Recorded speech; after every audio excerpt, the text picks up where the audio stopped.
I was always larger than everyone.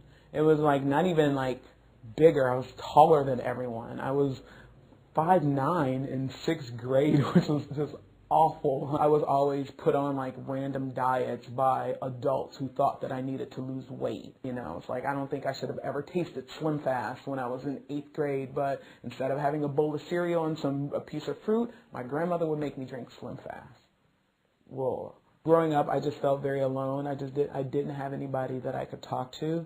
There weren't a lot of people that I trusted in my life, so that, you know, the refrigerator became my confidant. And it blows my mind that this particular thing has been plaguing her for so long, because I don't feel like it's a front. I feel like she's a strong person who knows she's beautiful and she knows she's fabulous. Growing up, I was not safe. I mean, given what I had to go through in my life and the trauma that I experienced, and to say that all I came out with was an eating disorder, that's pretty cool. And she's just kind of the last person you think that would be plagued by this kind of pattern of binging and purging your feelings and with food. And say, who? Sarah? Sarah's doing this? Come on. When you're binging and it's like you want to get it done as fast as you possibly can because it's just like you want to shove down like the anger and stuff that's going on inside of you. I remember like there's one day in particular that kind of sticks out to me.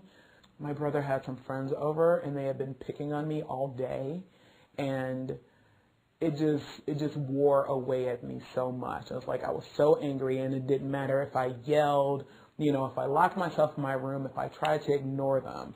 It was like they would just keep coming after me, and that was like the only thing that I could do to get rid of like that anger, then like releasing everything. I mean, it seems weird, but it was just like this rush where all of the name calling and stuff, it just didn't matter. Just like for those few moments, it did not matter anymore. And one of my typical binges, I could hit up a Taco Bell, get like 3 Supreme tacos from there, go to a Dunkin' Donuts that was right there, get like half a dozen donuts, maybe hit up a 7-Eleven, get like a Big Gulp and like 2 gigantic candy bars and a bag of chips, and eat all of that within a half an hour. Like maybe like less than a half an hour, just like really cram it in there in like 10 minutes or so, and then like bring it all back up. When we think about purging, like what is a typical purge, when we think about purging, oftentimes we're thinking about vomiting, but there are lots of different ways a purge can look. A purge can look like laxatives, diuretics. It can look like over-exercising. It can look like restriction. I just learned how to like clench my stomach muscles, or I would make myself overly full by drinking water, and that would, you know, just make me feel nauseous and everything would come up. By the time I got to college, it was every day, 7 days a week, 365. You know, if I could keep like one meal down, that was like a tiny victory that I held on to, because I didn't want to be doing it, but it was just like this compulsion, like I had to do it. Or it's like when you're a drug addict, you know, it's like, all right, so I'm just going to take more drugs. I'm just going to take more drugs. I'm going to try to shoot up again to try to chase that high that you first felt, where afterwards you were numb. I could be sitting there having a conversation with someone and trying to think about when was the last time that I ate, and would it be okay if I ate again? Would somebody notice if I ate again? She doesn't talk about her eating disorder, not even to her close friends like me. I think I remember the moment where she revealed it, and I think she mentioned it in passing a couple of other times, very matter-of-factly, you know, because of my bulimia, or, you know, this contributed to my bulimia, but she doesn't talk about it. It was easier to come out as being gay, just because it was identifiable. There aren't any bulimic pride parades around, you know. There's no flag for eating disorders, so, you know, when you're bulimic, you don't want people to know. I met maybe one other person in college who admitted it, but that was something you did not discuss. That's not something that you sat and you bonded over your common eating disorders. Not at all.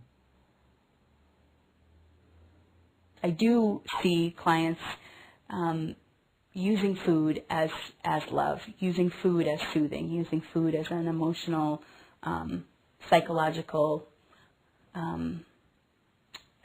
substitution. I mean, I think that is what we're talking about as clinicians, is a real a way to fill the empty heart. I learned a lot in therapy. I learned an awful lot in therapy.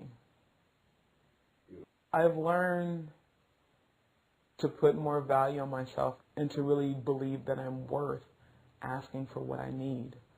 Right now, I'm glad to say, and I can't wait to tell my therapist, like I haven't purged in like 2 months, and that doesn't seem like, you know, a huge period of time. But before, when it would be 2 months, it was because I was thinking about it every day. Don't purge, don't purge. But in the past 2 months, it hasn't been in the front of my mind because I've been living, you know, just been going out, going to the river, hanging out with friends. There have just been so many different burdens that have been released from my life. I was telling a friend just like not too long ago, a couple of days ago, like we had dinner at her place, and we had a friend who was leaving the country, and we just ate and talked and laughed, and you know, as I got ready for bed, I still felt full, and like briefly I thought how easy it would be, but then I thought it was like, how tragic would that be for me to waste the food that I just prepared with my friends, you know, to see someone be sent off. You know, it just, I was able to not do it, and it wasn't like I was cheering myself on. It was more of just like, there wasn't the panic that I would normally feel. It was just like, no, this really meant something, you know, so you hold on to that.